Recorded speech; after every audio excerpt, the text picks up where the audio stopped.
Imagine, for a moment, a world hidden beneath our feet, forgotten by time, a secret symphony echoing through stone.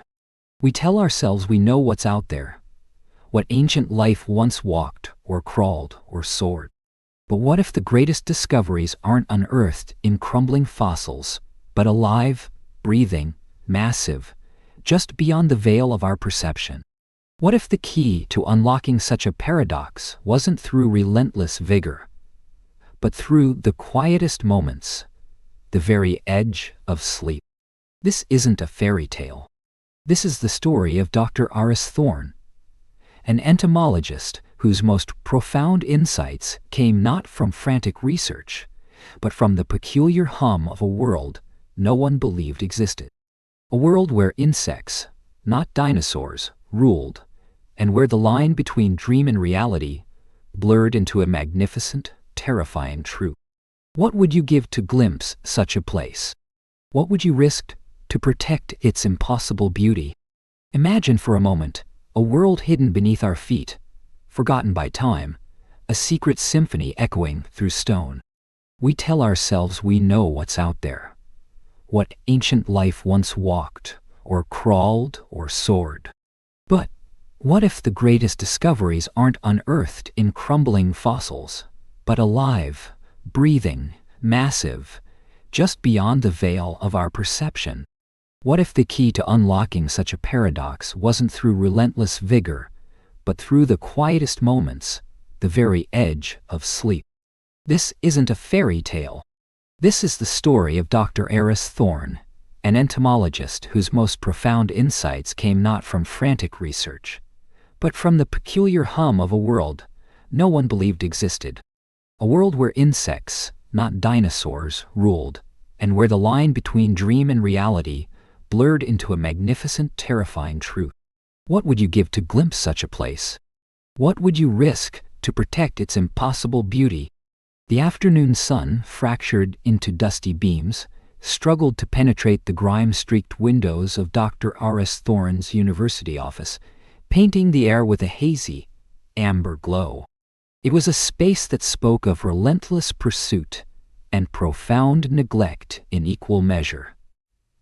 Towering stacks of journals teetered precariously. Specimen jars crowded every available surface, and a faint, indefinable scent of.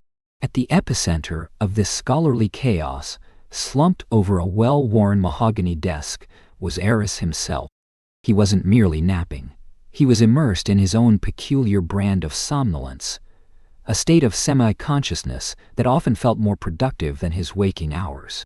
His spectacles had slid to the tip of his nose, catching the light like tiny, polished moons.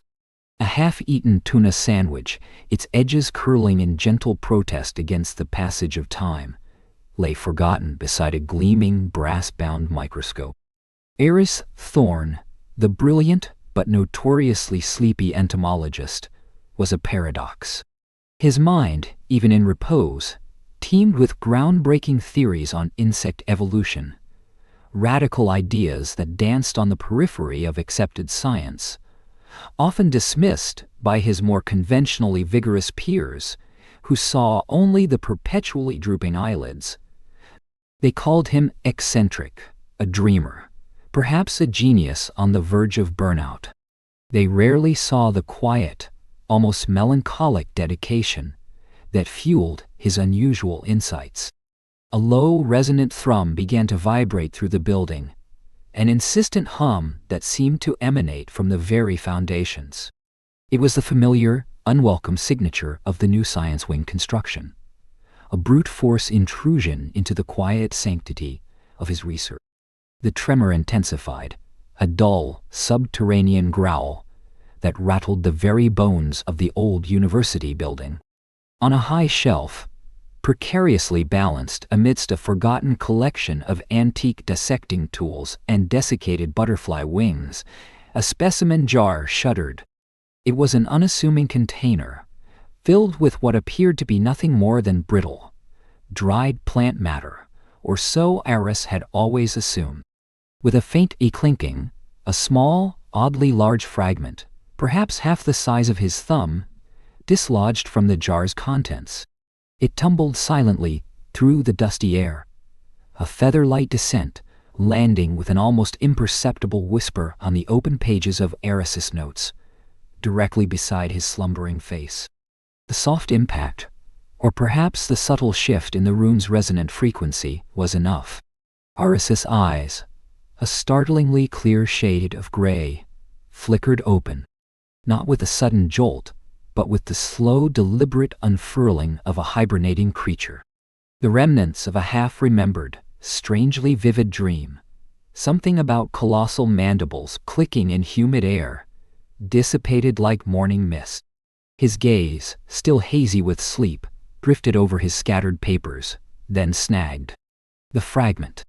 It lay there, unassuming yet utterly alien against the stark white of the page. Too large, far too large, and too thick. It wasn't a splinter of wood, nor a shard of broken glass. It was chitin, unmistakably. But what kind? Its surface shimmered with an impossible iridescence, a deep, shifting spectrum of blues and greens that hinted at eons of compression, of burial, of something profoundly, spectacularly ancient. It wasn't merely old. It felt like a whisper from a time when the very fabric of life was woven differently. The lingering wisps of sleep-induced wonder vanished, replaced by the sharp, focused clarity of a scientist presented with an anomaly. With a slow, careful movement that belied the sudden quickening of his pulse, Eris reached for the fragment. His fingers, usually clumsy after a deep nap, moved with an almost surgical precision as he lifted it, turning it gently in the diffuse light. The weight of it, the unexpected density for something so delicate-looking, deepened the nascent thrill in his chest. He pushed the forgotten sandwich aside, cleared a small space on his desk, and brought the fragment to his specialized instruments. The microscope, of course, but also the more obscure tools, the ones he'd crafted himself or scavenged from antique markets. A microspectrophotometer, its wires a tangle of barely contained genius. A custom-built sonic resonance, his initial skepticism, a scientist's natural armor against delusion, was already beginning to crack. It yahading to be a trick of the light, a misidentification, a contamination. Anything but what his instincts were screaming. He began the painstaking process of analysis. First, the light spectrum, revealing a molecular structure unlike any contemporary insect chitin he had ever cataloged. Then the electron microscope, zooming in, revealing intricate, impossibly organized cellular patterns. His breath hitched.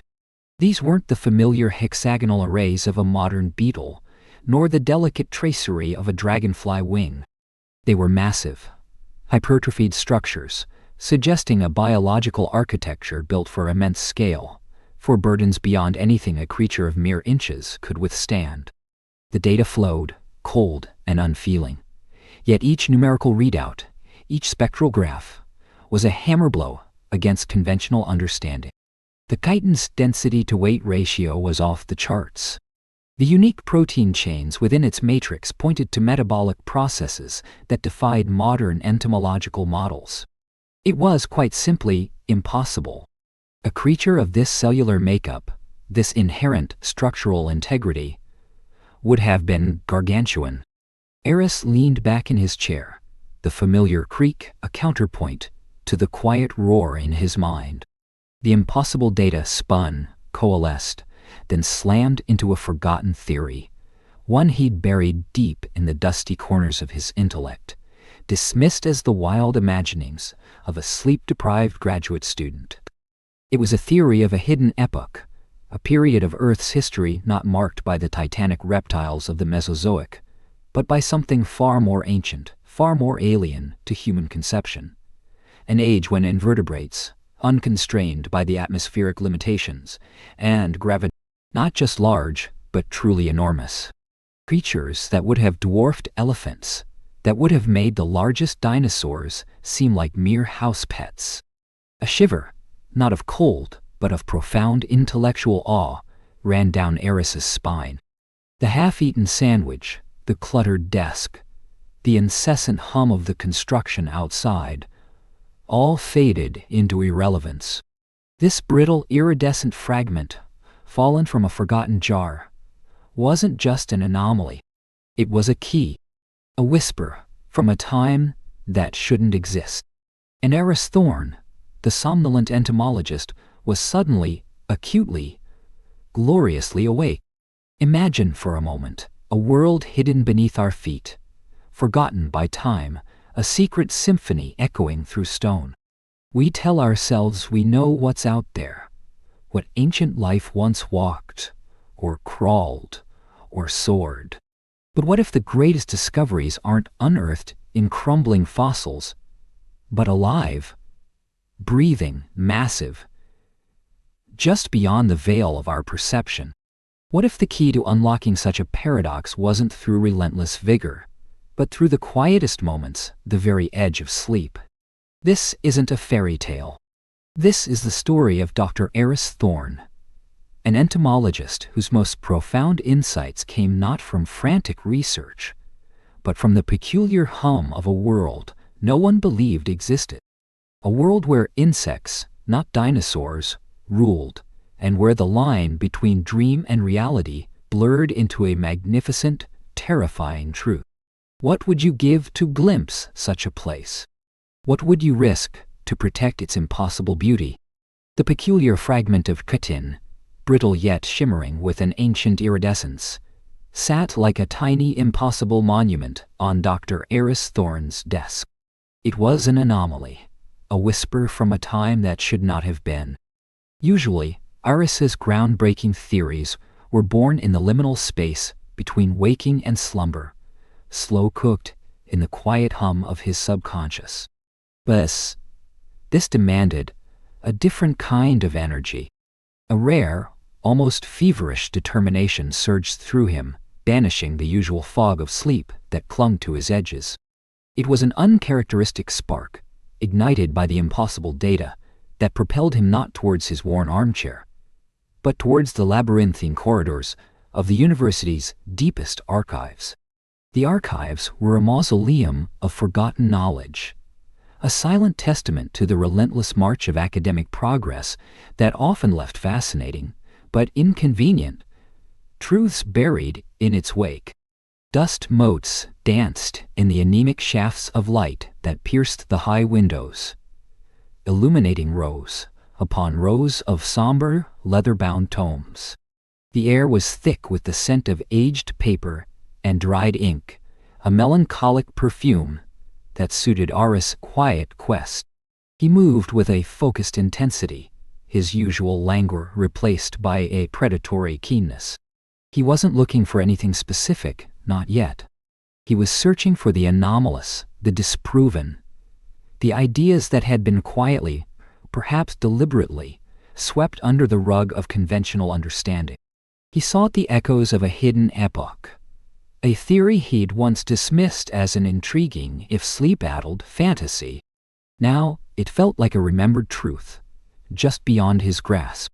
His fingers, usually clumsy from chronic fatigue, moved with surprising agility, sifting through forgotten departmental records, obscure scientific journals from the late 19th century, and expedition logs tucked away in acid-free boxes. Hours blurred into a timeless continuum. The library hummed with its own low frequency, a gentle thrum of history and forgotten whispers. Then, his hand brushed against something unusually worn, tucked between a treatise on Victorian-era beetle collecting and a geological survey of the Appalachians.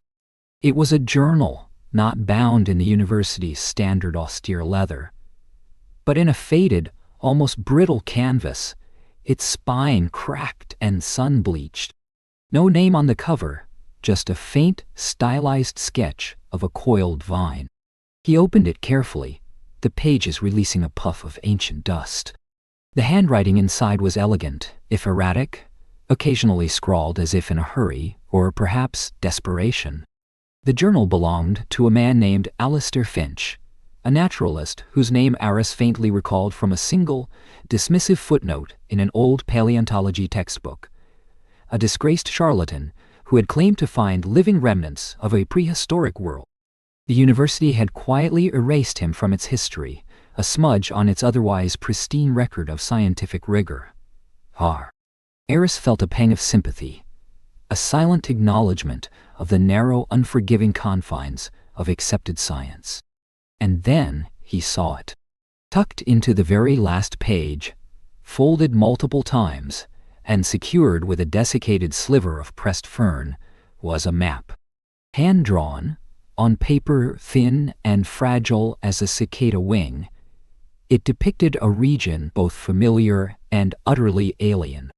Crudely rendered mountain ranges gave way to dense, nameless forests, and then, at the heart of it all, a blank space marked, in a trembling hand, the lost veil. The symbols around this veil were what stopped Aris cold. They weren't geographical markers, but intricate, almost biological patterns. His eyes, trained by years of microscopic observation, immediately recognized the undulating lines, the precise fractal geometry, the subtle, iridescent striation. They mirrored, with chilling exactitude, the unique patterns on the chitin fragment still sitting on his desk, back in the lab.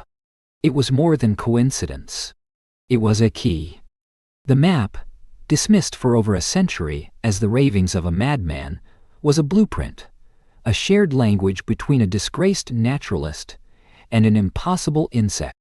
A thrill, sharp and exhilarating, shot through Aris. His breath hitched. This was it. This was the moment.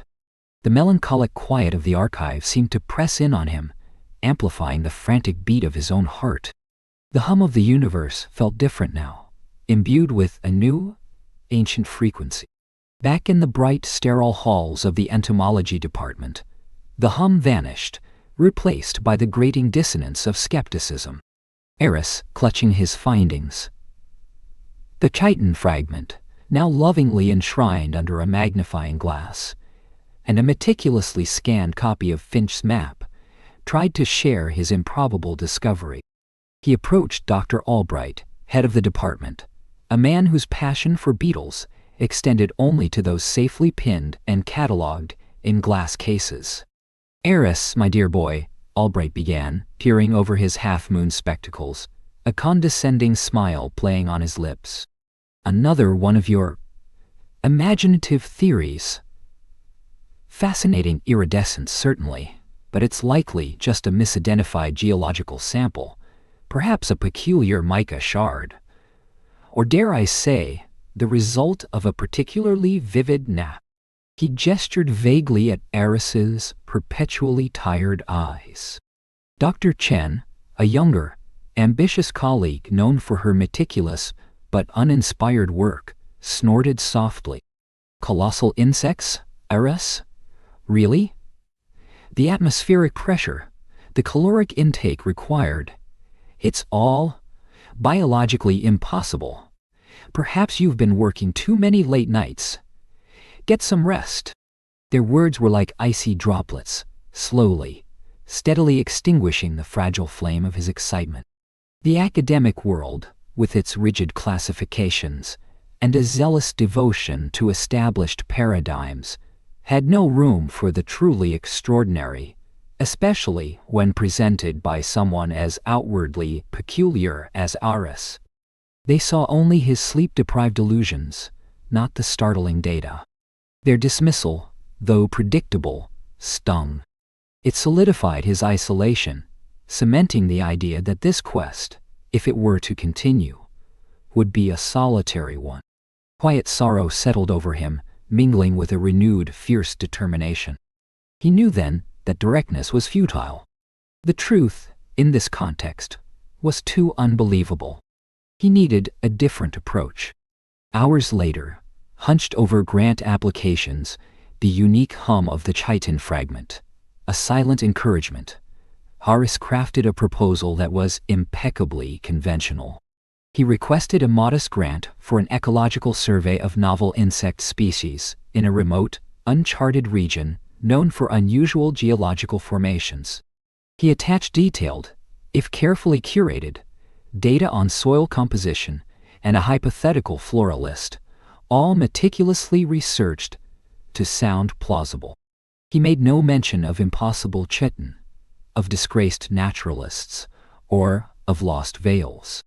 He knew, with a quiet certainty that transcended the bounds of logic, that this was his true objective. He would embark on this journey alone, carrying the secret of a hidden world and the quiet, melancholic burden of a truth too grand for ordinary eyes. The worn leather of his specialized field bag felt familiar beneath Harris's fingertips, a comfortable weight promising adventure. In the quiet hum of his cluttered lab, the usual chaos of papers and half-eaten snacks had given way to a meticulous order. Each item, laid out with surgical precision, spoke volumes of his intent. There was the vintage brass microscope, polished to a soft gleam, not for delicate slides here, but for rough, raw specimens. Beside it, nestled in custom-made foam, lay his pride, a modified sound frequency recorder, its array of sensors designed to pick up vibrations far beyond the human range, a peculiar contraption that had earned him more than a few raised eyebrows. And then, the net. Not the flimsy butterfly nets of amateur collectors, but one crafted from a blend of aerospace polymers, impossibly light yet strong enough, he mused with a faint, almost melancholic smile, to contain a small horse should the need arise. He checked the battery packs, the rolls of durable, waterproof parchment for mapping, the compact survival kit. Every piece was a testament to his peculiar blend of archaic methods and cutting-edge theory, a silent defiance against a world that preferred its science, neat, quantifiable, and above all, conventional. This was not a conventional undertaking. This was a pilgrimage to the impossible, fueled by a fragment of chitin and the whispers of a forgotten epoch.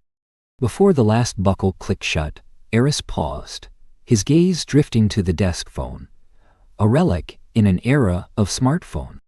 With a sigh that carried the weight of both anticipation and reluctant farewell, he dialed. The conversation was brief, a rapid-fire exchange of seemingly innocuous phrases, a lexicon of shared absurdity that only he and his sister, Alara, understood. "The ambergris bloom," he murmured into the receiver, "is showing peculiar crystalline structures near the equatorial root systems. Cross-reference with the late Cretaceous pollen deposits from the Gobi, specifically the third strata down, top left quadrant of that old botanical." He heard the familiar sharp intake of breath on the other end, a silent acknowledgement of the true meaning embedded within the coded botanical query. Alara, a paleobotanist with an equally prodigious intellect and a similar disdain for academic orthodoxy, would know immediately that he was following the trail of the colossal, the anachronistic, the utterly unbelievable.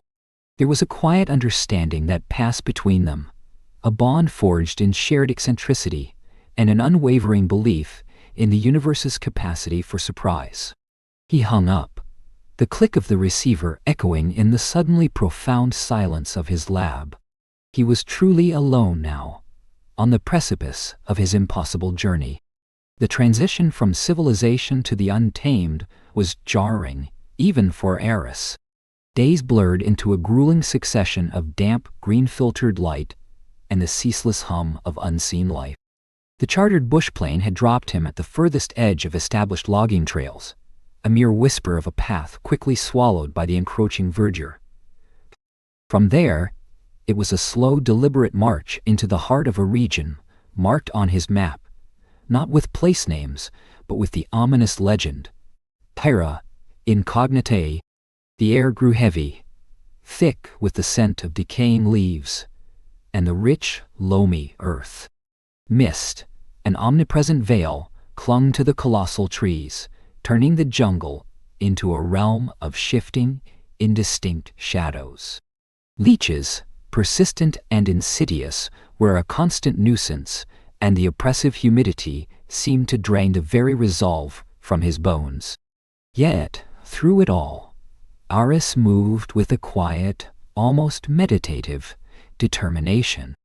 His sleepiness, usually a hindrance, became a peculiar ally, allowing him to fall into a trance-like rhythm with the jungle, his senses subtly attuned to its hidden frequencies. He wasn't battling the wilderness. He was becoming a part of its slow, deliberate pulse. It was on the third day, as the mist thickened to a creamy shroud, that he first saw them. Not clearly at first, but as subtle depressions in the soft, leaf-littered earth. Then, another, closer, unmistakable. Footprints. But not animal tracks he recognized.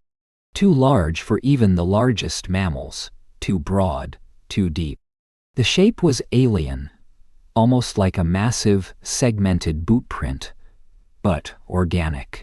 A shiver, not of fear but of profound wonder, traced its way down his spine.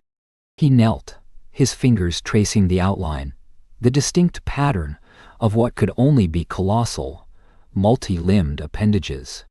His mind, usually so precise, struggled to reconcile the immense scale with any known creature. These weren't the tracks of dinosaurs, long extinct. These were fresh, imprinted mere hours before, by something living, something vast. The initial unease slowly gave way to an exhilarated certainty. He was on the right path. The map, the fragment, his impossible theory. It was all converging. The tracks became more frequent, forming a discernible trail, leading him deeper, inexorably into the heart of the mist. The jungle around him began to change subtly. The trees, already enormous, grew to truly gargantuan proportions, their trunks wider than small cars, their canopies so dense they created a perpetual twilight on the forest floor. And then he saw it. Not a natural growth pattern, but something deliberate, monumental. The colossal trees formed an unnatural, almost perfectly circular boundary, an immense living wall enclosing a vast, hushed clearing. The air within this silent amphitheater was different, heavy with a profound stillness, as if time itself held its breath. It felt ancient, guarded, imbued with a sense of solemn purpose. It was a place that felt less discovered and more revealed, as though it had been waiting for him. He moved cautiously, his hand instinctively reaching for the sound recorder, its hum a faint comfort in the overwhelming silence. The footprints, now clearly defined even on patches of moss, led him to the far side of the clearing. There, beneath a veritable cascade of thick, ancient vines that draped like a verdant curtain, he found it. Not a gaping maw, not an obvious chasm, but a perfectly camouflaged entrance. It was a dark, narrow slit in the side of a massive rock face, so cunningly concealed by the interlocking vines and the natural contours of the stone that one could easily walk past it 100 times without ever suspecting its presence. Yet, the air that seeped from within was distinct, thick with an unusual, almost palpable humidity, carrying a faint earthy scent unlike anything outside. Aris took a deep, steadying breath, the faint melancholic whisper of doubt, momentarily silenced by the rising tide of his scientific curiosity. He had found it. The threshold to the impossible.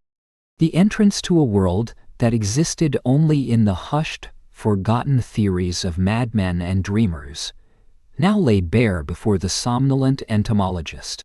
The cascade of vines parted like a velvet curtain, exhaling an air thick and sweet, heavy with an unusual humidity that clung to Aris' thorn skin.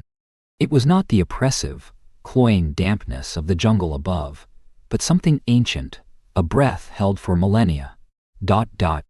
His flashlight beam, a pale spear in the gloom, pierced the perfectly camouflaged entrance to a world that defied logic. A subterranean threshold, promising impossibility. He stepped inside, and the jungle's cacophony muted, swallowed by the earth. A different light began to bloom around him, not from his flashlight, but from the very rock. Phosphorescent fungi, a living tapestry of emerald and sapphire and amethyst, pulsed with a soft internal luminescence. They weren't merely decorative. They were guides, tracing winding pathways that descended steeply into the earth. Each glowing frond and delicate mushroom seemed to whisper, following. Eris took a breath, the air growing warmer with every step, shedding the jungle's cool embrace for something akin to a greenhouse, yet wilder, untamed. The hum, that low, rhythmic thrum Head felt in the jungle, grew stronger here. It wasn't a sound that vibrated the eardrums, but one that resonated deep in the sternum, a bass note played by the very rock itself. It was the frequency he'd unwittingly been attuned to, the silent language of a world existing just beyond the threshold of normal human perception. His famed sleepiness, he now understood, was less a flaw and more a finely tuned receiver, allowing him to drift into the liminal space where these hidden frequencies became perceptible. He extinguished his flashlight, allowing his eyes to adjust fully to the fungal glow. The descent was steeper than he'd anticipated, the floor of the tunnel sloping sharply downward, often slick with moisture. He moved carefully, his boots finding purchase on the rough, uneven rock. The fungi intensified as he ventured deeper, their colors shifting, growing more vibrant, as if the very air was charged with their silent, effervescent song. This was no mere cave. It was a labyrinth, an intricate network of subterranean tunnels that twisted and turned like the internal organs of the planet itself. The path narrowed in places, forcing Eris to squeeze through tight crevices, the cool, damp rock pressing against his back. Then it would open again into small, intimate chambers, the walls alive with swirling patterns of light, before continuing its relentless downward spiral. The hum enveloped him, a constant, soothing drone that felt both alien and strangely familiar, like a forgotten lullaby. It was the heartbeat of this hidden world, a pulse resonating through the stone, through Eris' own bones. He thought of his skeptical colleagues, their dismissive smirks. He thought of his sister, a paleobotanist, who would understand the impossible beauty of this place. But here, in the breathing darkness, he was utterly alone, a solitary explorer in a world designed to remain a secret. A faint melancholy settled over him, the quiet sadness of bearing witness to something so profound, knowing it must remain unseen by most, protected from the ravages of human avarice. This wasn't merely a discovery, it was a revelation, a responsibility. The air grew heavier, warmer still, the humidity thickening until it felt like a caress, wrapping around him like a shroud. He wiped a bead of sweat from his brow, his heart quickening not with fear, but with an almost unbearable anticipation. The hum swelled, no longer just a distant thrum, but a pervasive vibration that resonated through the very fabric of the earth, guiding him, pulling him forward with an inexplicable magnetic force. The glow of the fungi around him reached a crescendo, a dazzling, otherworldly brilliance that promised an end to the tunnel's confinement. And then, with a final echoing step, the tunnel dissolved. Eris stumbled forward, catching himself on the edge of what felt like a precipice, his breath catching in his throat. His eyes, accustomed to the tunnel's intimate glow, were overwhelmed by the sheer, impossible scale of the space before him. The labyrinthine passage had opened dramatically, not into another chamber, but into an enormous cavern, a world unto itself. Above him, vast and incomprehensible, was a brilliant, bioluminescent canopy of unknown, plant life. It stretched across the cavern like a colossal, living sky, a vibrant nebula of greens, blues, and golds. It wasn't a single light source, but millions of individual glowing organisms entwined and interwoven, creating a breathtaking, soft illumination that bathed the entire subterranean landscape in an ethereal, shifting light. It was a sun made of living starlight, casting long, dancing shadows across a terrain unlike anything on Earth.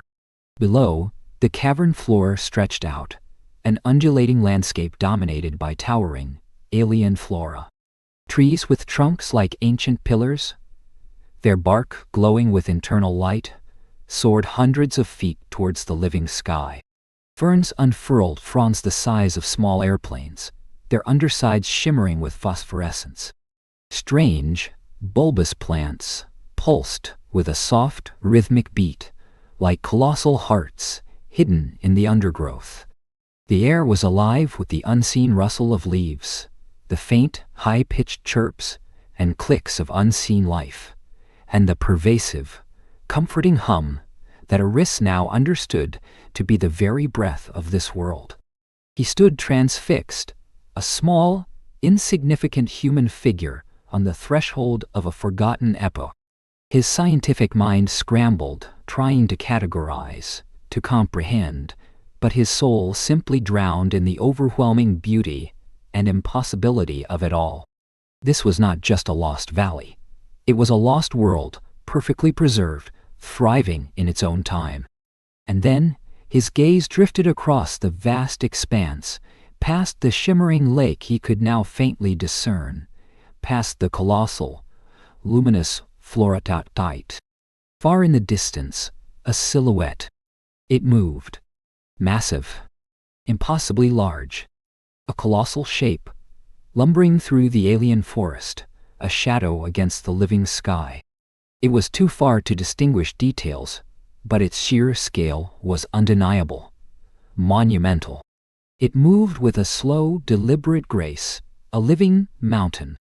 Eris's heart hammered against his ribs, not with fear, but with a sudden, electrifying surge of validation. This was it.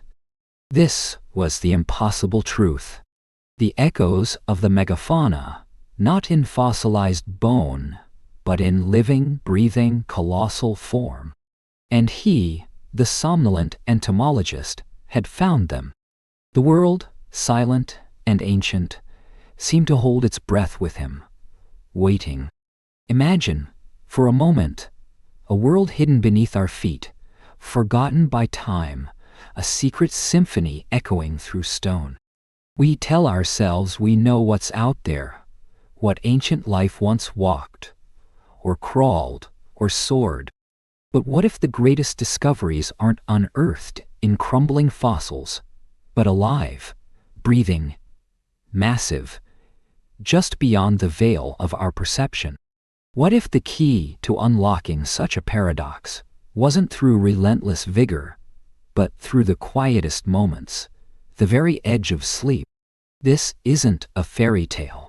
This is the story of Dr. Aris Thorne, an entomologist whose most profound insights came not from frantic research, but from the peculiar hum of a world no one believed existed.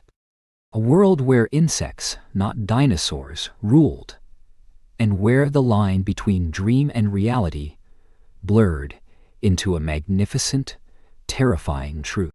What would you give to glimpse such a place? What would you risk to protect its impossible beauty? The air itself shifted, no longer merely humid, but thick with an alien vitality, as Aris Thorne stepped from the winding tunnel into a space that defied every law of the known world. His flashlight, a paltry beam in this immensity, died as he entered, rendered obsolete by the sheer, overwhelming brilliance. Above him, a colossal dome of unknown plant life pulsed with a soft, iridescent glow, bathing the cavern in an ethereal twilight. It wasn't just light. It was a living, breathing aurora borealis made of bioluminescent flora, casting long, wavering shadows across a landscape that stretched further than his eye could comprehend. His characteristic somnolence, a lifelong companion, had utterly vanished, replaced by a surge of adrenaline so potent it thrummed in his veins, banishing all weariness. He stood on a precipice, a natural balcony overlooking a subterranean forest, a world perfectly preserved, utterly untouched. The scale of it all was dizzying.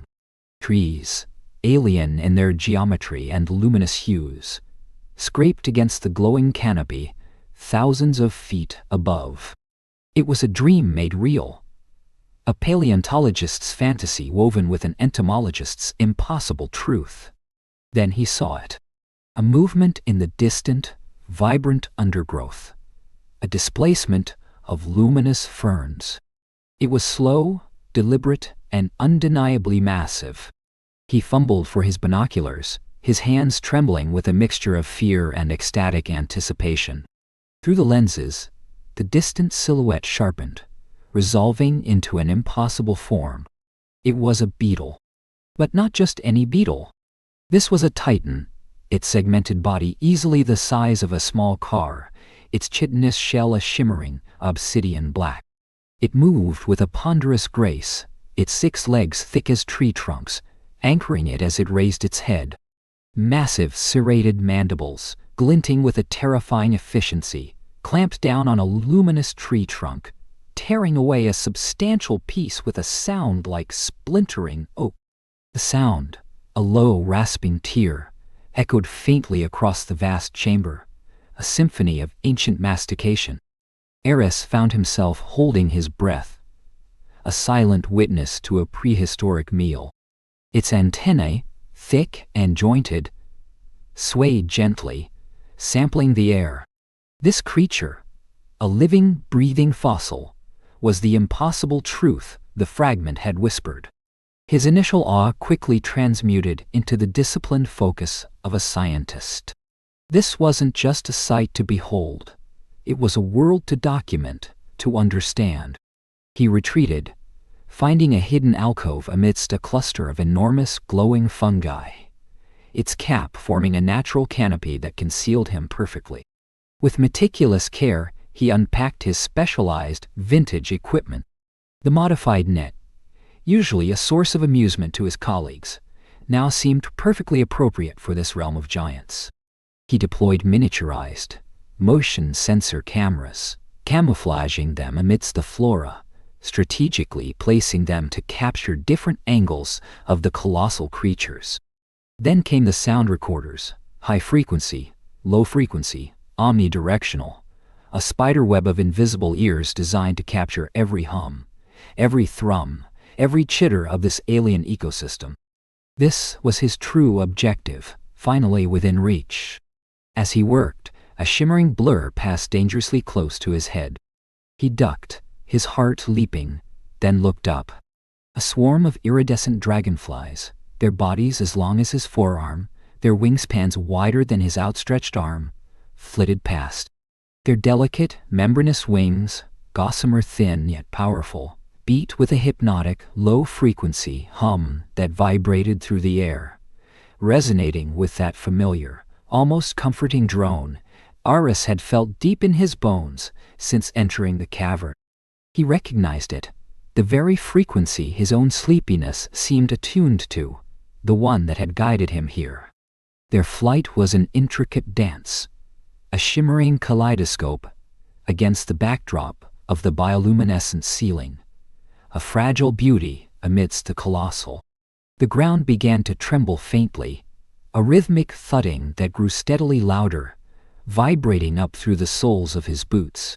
He pressed himself further into the fungal alcove, peering out. From a distant grove of alien bamboo-like stalks emerged a procession. Colossal, armored millipedes, their segmented bodies the thickness of oil drums, their hundreds of stubby legs moving in synchronized waves, thudded across the forest floor. They moved with the inexorable momentum of miniature freight trains, their chitinous plates clanking softly, a percussion section in the cavern's hidden orchestra. One, in particular, veered disconcertingly close, its multifaceted eyes, each the size of a fist, glinting in the ambient light.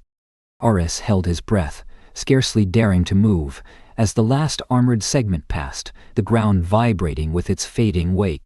The narrow escape left a metallic tang of fear in his mouth, a stark reminder of his own fragility in this impossible world. Further into the cavern, a vast, shimmering lake stretched, its surface reflecting the glowing canopy above, like an inverted cosmos. The air here was cooler, laden with the scent of damp earth and strange aquatic flora. The lake wasn't empty. Its surface was alive with enormous water striders, their long, impossibly delicate legs creating intricate ripples that fanned out across the placid water. They glided with an effortless grace, their bodies the size of small rowboats, hunting unseen prey just beneath the surface, their movements a testament to the unique physics of this environment. The peaceful observations were punctuated by the raw, untamed reality of this ecosystem. A rustle, a flash of predatory green. Praying mantis, easily the size of a small car itself, its raptorial forelegs armed with wicked spikes, moved with an unnerving stillness. Its compound eyes swiveled, locking onto its prey. A giant grasshopper, its striped body the size of a wild boar, munching on a luminous leaf.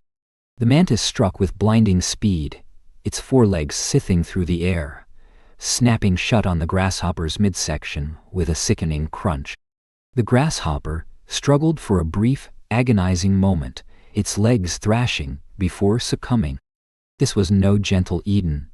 It was a brutal, efficient food chain, played out on a terrifying, grand scale. Yet, amidst the violence, Aris began to notice something profound. Many of these mega-insects, from the armored millipedes to the diligent beetles, exhibited unusual, complex social behaviors. He observed groups of the gargantuan beetles cooperating to fell a particularly thick tree, their movements synchronized, almost choreographed. The dragonflies weren't just a chaotic swarm.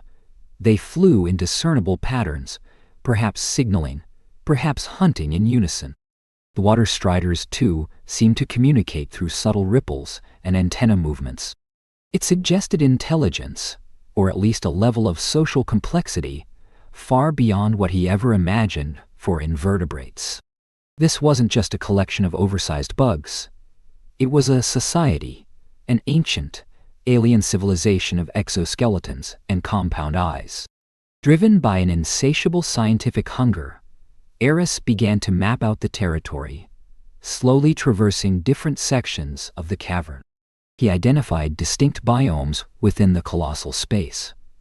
The humid, fungal groves, the cooler, aquatic depths of the lake, the open plains where the armored millipedes roamed, and the dense, glowing jungles favored by the colossal beetles.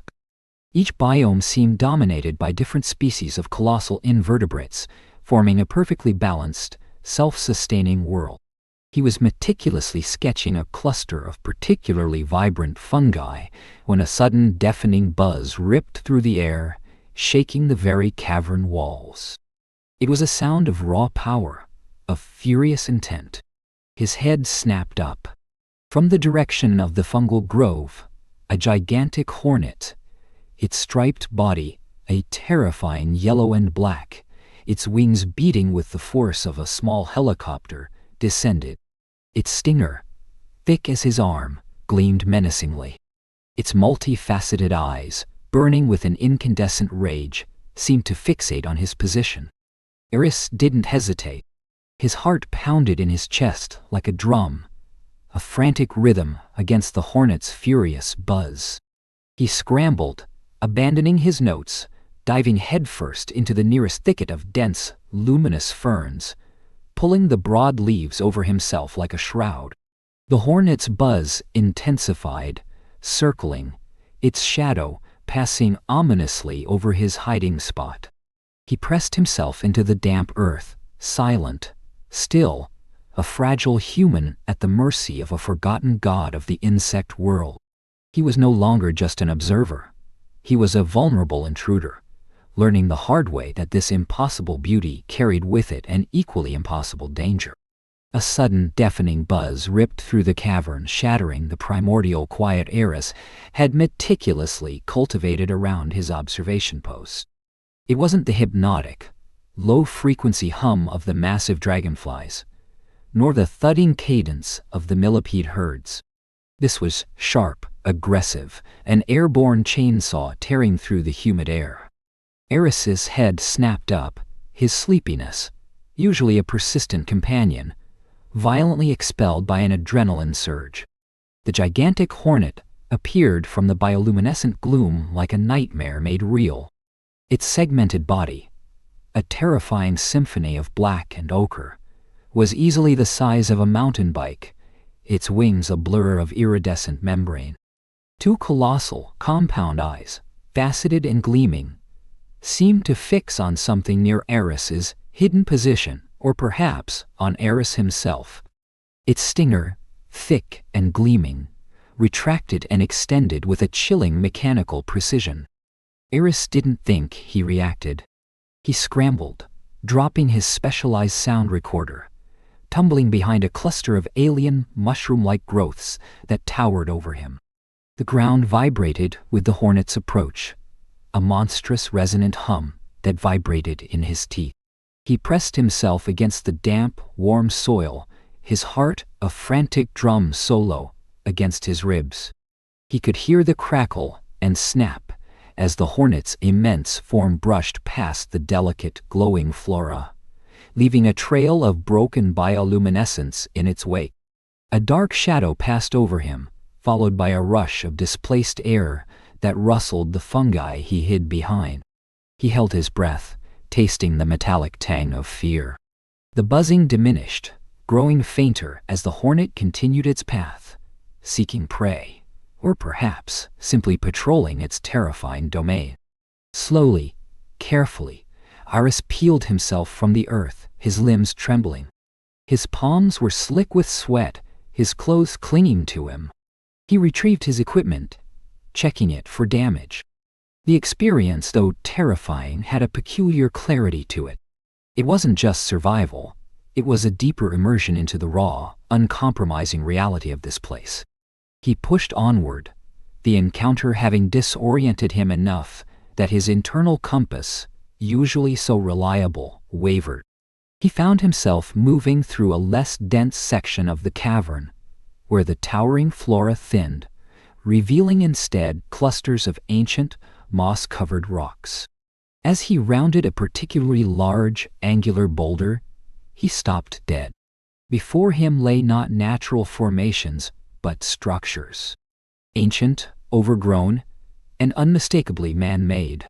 They were a jumble of collapsed walls and broken pillars, shrouded in vines and phosphorescent fungi, yet their underlying geometry was undeniable.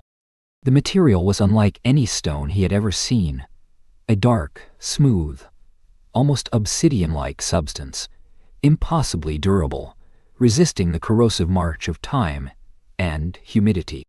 It was as if a civilization had simply sunk into the earth, swallowed whole by the encroaching jungle of this hidden world. A profound sense of wonder, tinged with a delicate melancholy, settled over him. He moved closer, his steps careful, reverent. These weren't mere ruins. They were a testament, a forgotten whisper, from a time when perhaps this impossible world wasn't so hidden. As he brushed aside a curtain of glowing vines, he saw them. The walls were adorned with incredibly intricate murals, not painted, but etched, deeply carved into the dark, resilient material, then filled with a phosphorescent substance that glowed with a soft, ethereal light, illuminating scenes of a life long past. Eris's breath hitched. Here, in the depths of the earth, was a narrative of coexistence. Murals depicted human figures, slender, almost ethereal, with faces serene and expressions of deep reverence. But they weren't alone. They were shown interacting with the colossal insects that now dominated this realm. One panel showed a group of humans tending to a field, their diminutive forms dwarfed by towering praying mantises. Not in fear, but in what appeared to be a cooperative harvest. Another showed children playing near the segmented bodies of giant millipedes, their laughter almost audible in the silent cavern. Most striking were the depictions of rituals, of figures kneeling before massive, iridescent beetles, or offering gestures of respect to the majestic dragonflies that swarmed above. It wasn't just coexistence. It was an unspoken communion, a shared dominion, perhaps even a form of worship. The very concept challenged everything Aris knew about human history, about civilization's dominion over nature. His flashlight beam, almost superfluous in the bioluminescent glow, traced the lines of one particular mural. It depicted a lone figure, strikingly similar to Aris himself. The slightly unkempt hair, the scholarly posture, even a peculiar lanky quality to the limbs, interacting peacefully with a colossal beetle, one of the very creatures he had. The figure in the mural extended a hand towards the beetle's immense head, and the beetle, in turn, seemed to be nuzzling or acknowledging the gesture. A strange shiver ran down Aris's spine. A destined connection, the ancient artists seemed to whisper, a legacy reborn. The image was at once deeply unsettling and profoundly moving, like glimpsing a forgotten part of his own soul. He moved away from the murals, his mind racing, trying to piece together the fragments of this impossible puzzle. The scale of the insects, the untouched preservation of a prehistoric epoch, the evidence of an ancient human civilization coexisting with them, it defied every scientific paradigm. He looked up at the shimmering, bioluminescent canopy, then down at the unique flora, feeling the pervasive warmth and the unusual humidity in the air. Atmosphering, he mused, his mind slipping into its hyper-focused problem-solving mode. It has to be the atmosphere.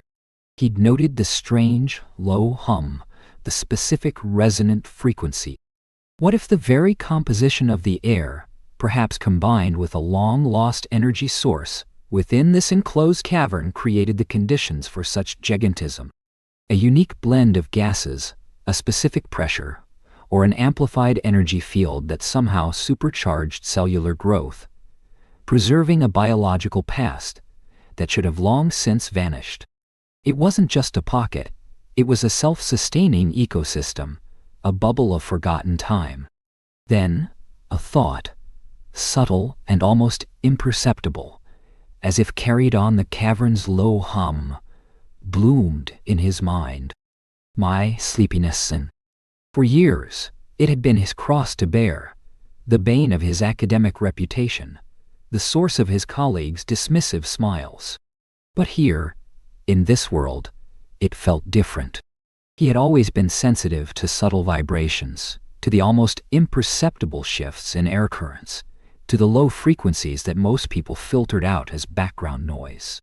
He'd often drifted off during lectures not from boredom, but from an overwhelming sensory input that others didn't even register.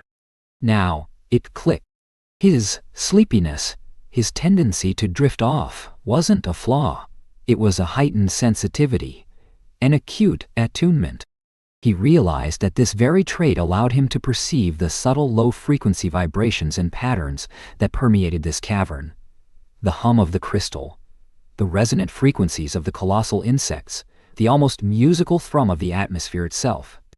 Others, with their conventional, highly alert senses, would miss these crucial signals entirely.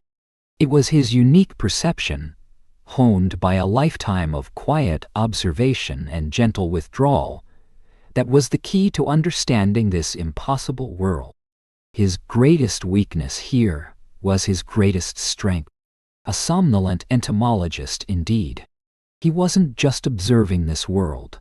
He was, in a profound and unsettling way, intrinsically connected to its very pulse. The colossal hornet's furious buzz still thrummed in Aris' ears, a phantom echo of near disaster. Yet, even as his heart slowly returned to a less frantic rhythm, a curious clarity settled over him. It wasn't just the adrenaline or the sheer impossibility of the world he now inhabited. It was a deeper resonance, a connection he'd begun to understand. His lifelong propensity for dozing, his infamous somnolence, wasn't a flaw. It was a filter. It allowed him to tune out the cacophony of the mundane world, to drift into a state where subtle vibrations, ultra-low frequencies beyond the range of typical human hearing, became not just perceptible, but understandable. This cavern, with its unique atmospheric composition and underlying hum, amplified that ability, turning his perceived weakness into an unexpected strength. He felt the world here, not just saw it. He crouched amidst a tangle of bioluminescent ferns, his gaze fixed on a cluster of colossal stick insects. They were magnificent, their segmented bodies, thicker than his thigh, perfectly mimicking the gnarled branches of the alien flora around them. Their eyes, multifaceted and ancient, held an eerie stillness. Unlike the territorial hornet or the predatory mantis, these creatures exuded an almost meditative calm. If there was a key to this world, Eris mused, it might lie not in confrontation, but in understanding their intrinsic rhythm. Remembering the low rhythmic hum had felt throughout the cavern, a pervasive vibrational signature he now suspected was a form of communication or environmental feedback. Eris began to experiment. He adjusted the setting on his specialized sound frequency recorder, not to capture, but to emit. He held the device before him, a small, anachronistic gadget in a world lost to time. With a slow, deliberate breath, he began to modulate the frequencies. His fingers, calloused from years of handling specimens and fine instruments, danced over the controls, searching for the precise cadence, the harmonic chord that resonated with the stick insects. He started with a low, almost infrasonic pulse, mirroring the thrum had felt in his bones since entering the cavern. It was a shot in the dark, a whisper into the void of the unknown. For a long moment, nothing happened. The stick insects remained motionless, perfectly camouflaged statues. Eris felt a familiar wave of doubt, a faint melancholic sigh for the sheer enormity of his task. The quiet despair of a man trying to speak to a world that shouldn't exist. He closed his eyes, concentrating, letting his own internal hum align with the cavern's heartbeat. When he opened them, he adjusted the frequency, adding a subtle rise and fall, a pattern he'd subconsciously associated with the slow, almost imperceptible shifts in the cavern's ambient energy. Then, a ripple. Not a sound, not a visible movement, but a subtle vibration that coursed through the ground, up his legs, into his very being. One of the colossal stick insects, its form still perfectly mimicking a branch, shifted. A joint creaked, slow and deliberate, like the groan of an ancient tree. Then, another, and another. Eris held his breath, scarcely daring to believe. These weren't random movements. They were synchronized. The stick insects began to move in unison, a silent, organic ballet. Their massive woody bodies swayed, then slowly, gracefully, they began to step aside. Not away, not in fear, but yesterday. They were parting, forming a living corridor through the impossibly dense foliage, revealing a pathway Aris hadn't noticed before. It was a passage, almost perfectly circular, leading deeper into the heart of the ancient ruins. His hum, his carefully modulated sound, had been acknowledged. It was a breakthrough more profound than any fossil discovery, a silent conversation across the chasm of eons. His heart thrummed with a different kind of excitement now, a surge of pure, unadulterated wonder that dwarfed any fear. This was not merely documentation. This was interaction, a communion. He moved forward, his steps light, following the pathway the living giants had opened for him. The air grew thicker here, almost charged, and the bioluminescence intensified, painting the passage in hues of emerald and sapphire. The ruins, he realized, were more extensive than he had first imagined. The walls of this newly revealed passage were smoother, less overgrown, hinting at a place of particular significance. The passage opened into a vast, circular chamber, clearly man-made, yet carved with an artistry that defied his understanding of ancient human capability. And in the very center, suspended as if by magic, was the source of the overwhelming light and energy. It was a crystal, not a geode, but a singular, impossibly large shard, easily the size of a small automobile. It pulsed with an internal light, a brilliant, almost blinding incandescence that suffused the entire chamber in a warm, ethereal glow. The light wasn't static, it ebbed and flowed, sending ripples of energy through the air that Aris felt as a subtle vibration in his teeth. This was it. This had to be the source. He approached, awestruck, his hand reaching out instinctively, stopping short of touching its luminous surface.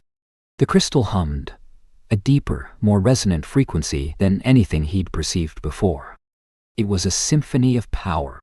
This, he instantly theorized, was the wellspring. It amplified a natural growth hormone within the insects, or perhaps more fantastically, it subtly altered the very physics of the space, allowing for their colossal scale, preserving this impossible ecosystem. It felt primordial, impossibly ancient, yet vibrantly alive. But then, a discordant note. A flicker in the otherwise steady brilliance.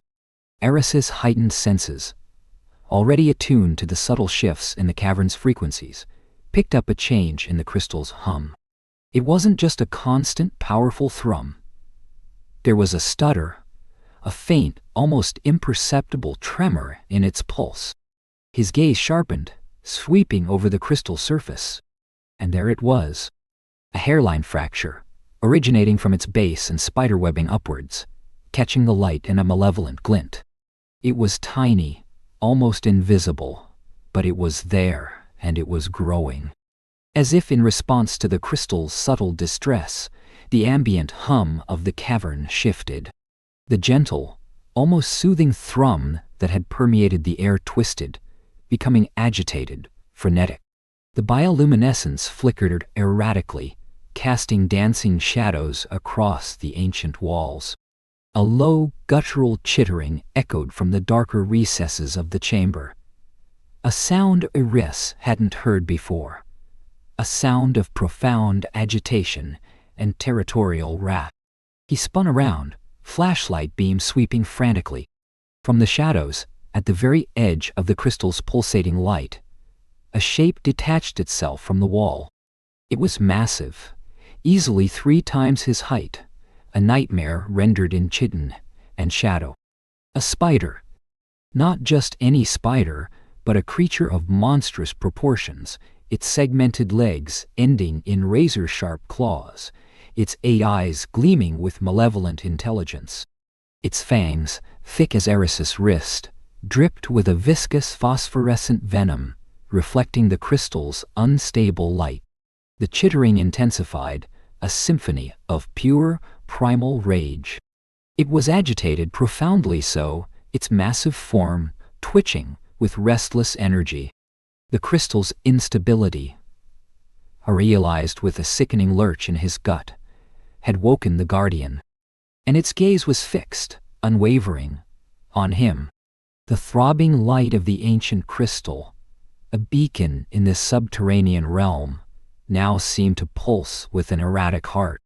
A tremor, subtler, Then the earth-rattling rumble that had first dislodged the chitin fragment coursed through the very stone beneath Eris's worn boots.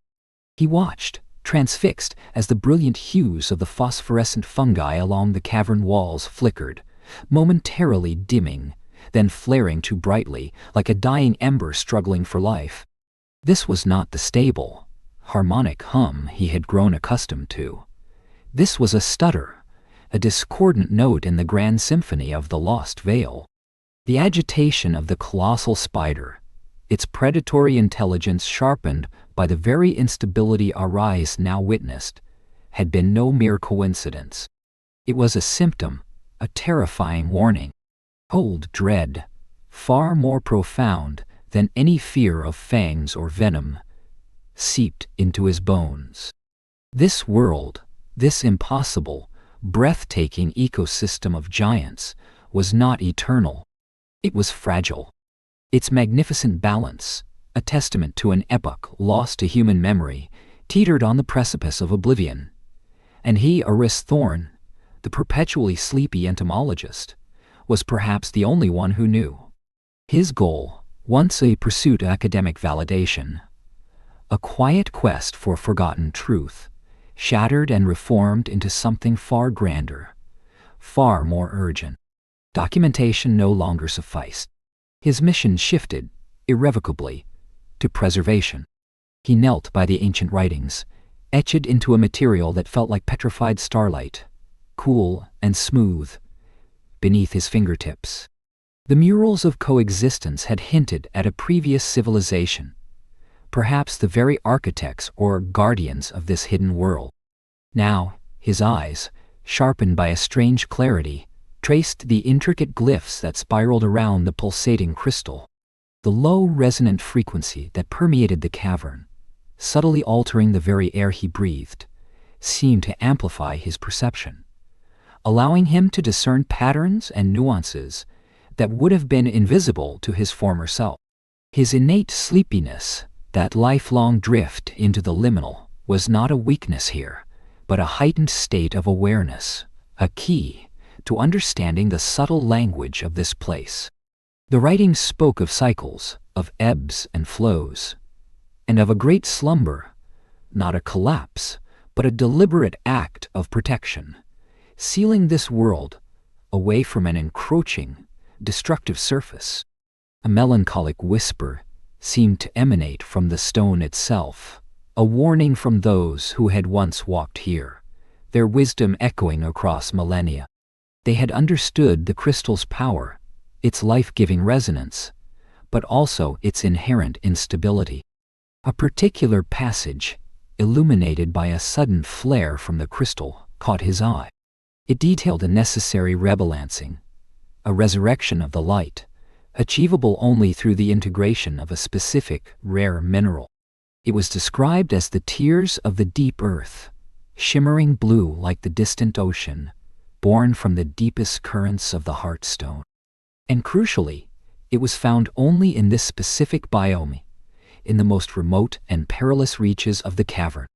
A deep breath expanded his chest, heavy with the humid air of the veil. The clock was ticking, measured by the erratic pulse of the crystal. He packed his modified net, his sound recorder, and a small kit of emergency supplies. The journey would be perilous, but there was no alternative. This was no longer about discovery. It was about stewardship. Guided by the subtle shifts in the cavern's resonance, a low, almost subconscious hum that vibrated in his teeth, Eris ventured deeper into the labyrinthine tunnels. The bioluminescent fungi, once a comforting guide, now pulsed with a more frantic rhythm, mirroring the crystal's distress. The air grew thicker, heavier, clinging to his skin like a shroud. He found himself in a narrow chasm, its walls slick with moisture, an almost unbearable silence preceding a rising chorus of clicks and skittering. He froze. The heightened sensory perception that had become his compass now delivered an overwhelming flood of data. The minute vibrations of countless legs against stone, the faint scent of formic acid, and something disturbingly meaty. A nest. From the cracks in the walls, from crevices that seemed to weep darkness, emerged a horrifying tide of carnivorous centipedes. They were not as gargantuan as the beetles or millipedes, but still easily the length of his arm, their chitinous bodies a menacing, iridescent black, bristling with hundreds of legs, each tipped with a tiny, needle-sharp claw. Their pincers, disproportionately large, twitched with hungry anticipation. Aris instinctively recoiled, but his mind, remarkably clear despite the adrenaline surging through him, raced. He remembered the specific pheromone mixes he carried, designed for insect attraction, for his ecological survey. He quickly fumbled for a vial, a specially formulated blend designed to mimic the distress signal of a large, juicy prey animal. With trembling hands, he uncorked it, spilling a few drops onto a small rock and tossing it into a side passage. Simultaneously, he activated his sound recorder, emitting a piercing, high-frequency squeal, a sonic deterrent he'd theorized might disrupt the centipede's incredibly sensitive sensory hairs. The effect was instantaneous and horrific. The centipedes, a living carpet of segmented terror, momentarily froze, their antennae twitching wildly. Then, as one, they veered, drawn by the irresistible siren call of the pheromone, and repelled by the agonizing shriek, their hundreds of legs carrying them in a terrifying unified rush down the side passage. Aris scrambled past, his heart hammering against his ribs, not daring to look back, the clicking chorus fading into the distance. His relief was short-lived. The humming guided him further, through a maze of stalagmites and stalactites that felt like the teeth of a monstrous beast, until he reached a vast, open chamber. Here, the air was clearer, cool and still, and the bioluminescence was a soft, ethereal blue, concentrated on a massive outcropping of rock in the center. And there, embedded within the rock, shimmering like fallen stars, were the geodes, clusters of crystalline blue, pulsing with a gentle inner light, the tears of the deep earth. Yimpe. But they were not unguarded. From the shadows beneath the rock, a colossal shape detached itself. A scorpion. Its segmented tail, tipped with a bulbous, venom-filled stinger easily the size of Aris's head, arched high over its armored back. Its pedipalps, massive and pincered, slowly extended, testing the air. This creature dwarfed him, its 8 legs spanning several meters, its eyes, black and ancient, fixing on him with an unnerving intensity. This was no ordinary territorial defense. This creature seemed ancient, imbued with the very essence of this hidden world. Panic threatened to overwhelm Aris, but then a memory surfaced, pulled from the depths of his mind. The ancient Merles. The figure, so like himself, interacting peacefully with a colossal beetle. Coexistence, not conquest. He looked at the scorpion, then at the pulsating crystal light. He could still perceive even from a distance, its frequency still resonating within him. He took another deep, measured breath. This was his chance to test his connection, to truly understand the great slumber and the harmony it represented. He slowly, deliberately, reached for his sound recorder, adjusting the frequency dial until it matched the specific, soothing hum he had observed from the rebalanced crystal, a note he now carried within his very being. He closed his eyes for a moment, letting the frequency resonate through him. A silent plea, a profound acknowledgement of shared existence. He activated the recorder. A low, almost imperceptible hum filled the chamber. The same frequency that had calmed the stick insects, the same resonance he felt when the crystal was stable. The scorpion, which had been slowly advancing, its pincers poised, hesitated, its legs stilled. The arched tail, menacing moments before, slowly, almost imperceptibly, began to lower. Its multifaceted eyes, which had burned with ancient warning, seemed to soften, to lose their predatory edge, replaced by something akin to curiosity, or perhaps, simply, acceptance. For what felt like an eternity, but was likely only a few heartbeats, Ari and the colossal scorpion remained locked in this strange, silent communion. The hum filled the space between them, a bridge woven from sound and intent. Then, with a slow, deliberate movement that spoke more of ancient wisdom than simple instinct, the scorpion turned. It lumbered away, not fleeing, but retreating into the deeper shadows beneath the rock, its presence still immense, but no longer threatening. A profound sigh escaped Oris's lips. The air felt lighter, charged with the improbable triumph of empathy over force. His hands, still trembling, reached for the shimmering blue geodes. They were cool to the touch, their surfaces intricately faceted, glowing with a soft, internal light. The tears of the deep earth, indeed. He carefully extracted what he needed, a handful of pulsating azure, the key to saving this magnificent, impossible world. His quest for the mineral was complete. Now, he had to return to the heart of the chamber, to perform the most delicate, critical operation of all. Imagine, for a moment, a world hidden beneath our feet, forgotten by time, a secret symphony echoing through stone. We tell ourselves we know what's out there, what ancient life once walked, or crawled, or soared. But what if the greatest discoveries aren't unearthed in crumbling fossils, but alive, breathing, massive, just beyond the veil of our perception? What if the key to unlocking such a paradox wasn't through relentless vigor, but through the quietest moments, the very edge of sleep? This isn't a fairy tale. This is the story of Dr. Eris Thorne, an entomologist whose most profound insights came not from frantic research, but from the peculiar hum of a world no one believed existed. A world where insects, not dinosaurs, ruled, and where the line between dream and reality blurred into a magnificent, terrifying truth. What would you give to glimpse such a place? What would you risk to protect its impossible beauty? The air in the chamber pulsed, a raw, primeval energy that resonated in Oris's bones. The wounded crystal before him, a giant heart of pure light, flickered erratically, casting shadows that writhed like agitated spirits. The giant spider's retreat was only temporary. The tremors from the crystal's instability would surely draw other, perhaps less predictable, behemoths. Time was a luxury he didn't possess. He knelt before the glowing monolith, the shimmering blue geodes clutched in his trembling hands. Each one hummed with a low, almost imperceptible frequency, a counterpoint to the crystal's distressed thrum.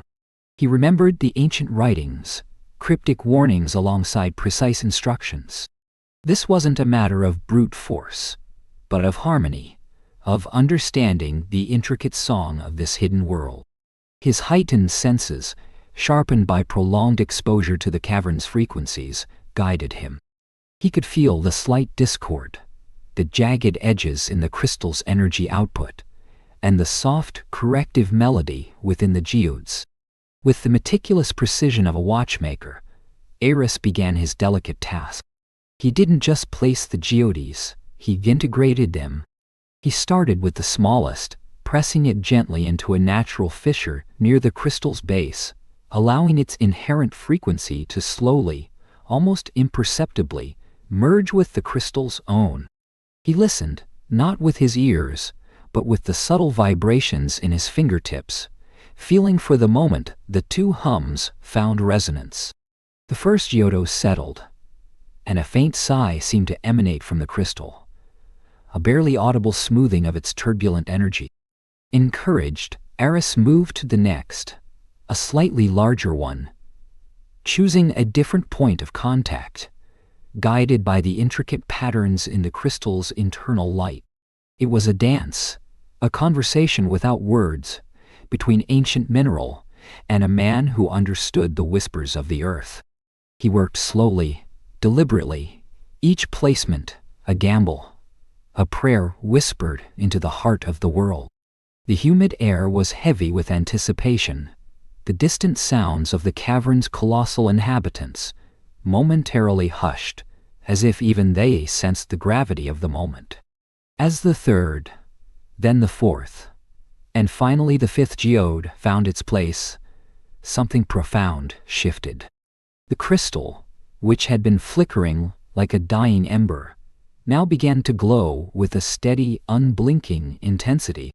The erratic, grating hum that had filled the chamber slowly, beautifully, smoothed into a deep, resonant chord.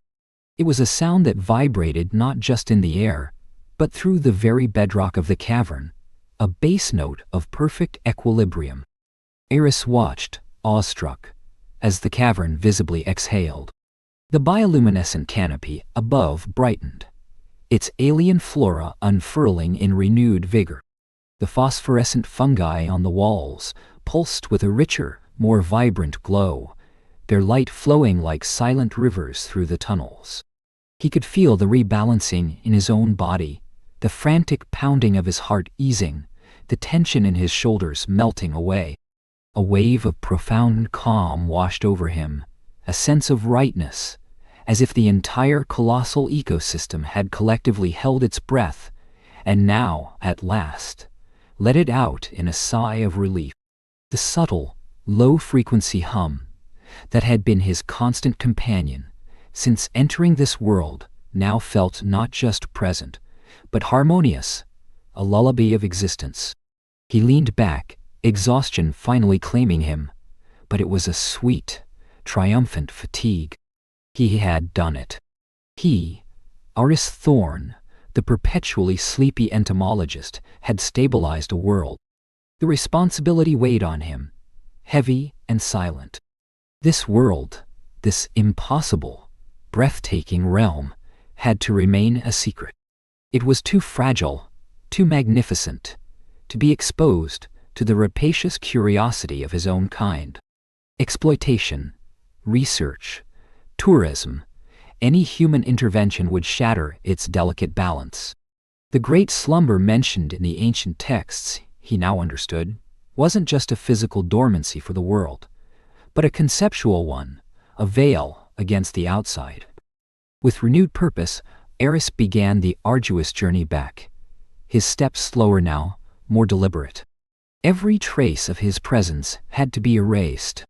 He meticulously covered his tracks, brushing away disturbed earth, rearranging fallen leaves and stones at the entrance to the crystal chamber.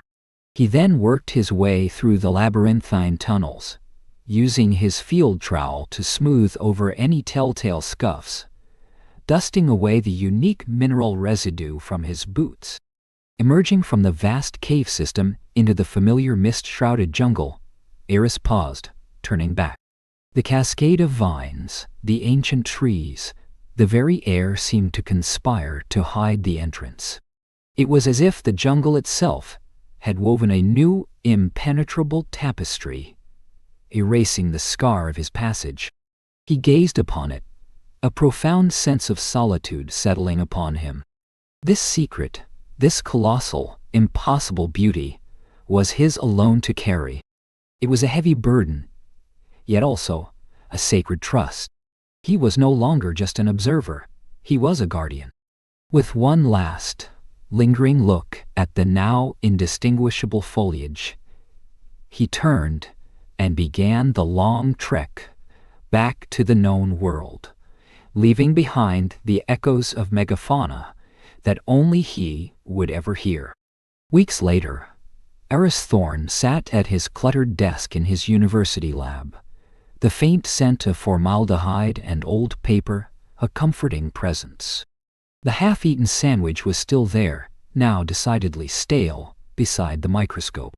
He was sleepy, as always, his eyelids heavy, but there was a new depth to his weariness, a profound quietude that hummed beneath his skin.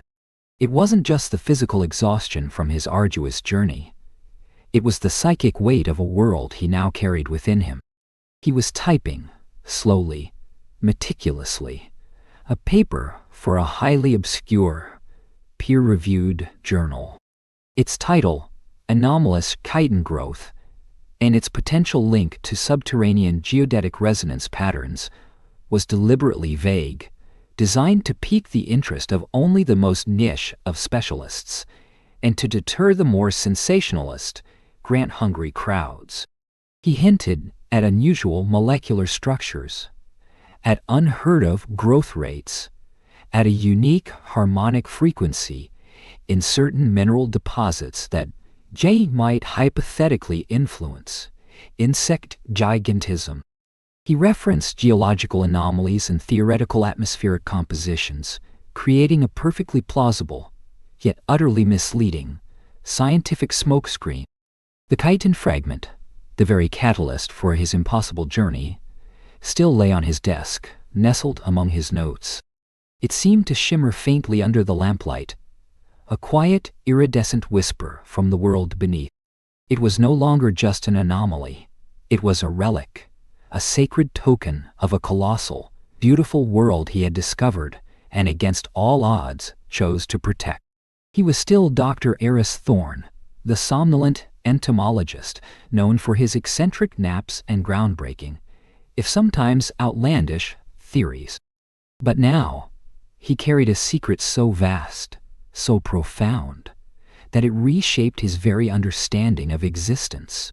And sometimes, when he drifted to the edge of sleep, he could still feel the deep, resonant hum of the rebalanced crystal, a lullaby from a world that slept, safe and undisturbed, beneath his very feet.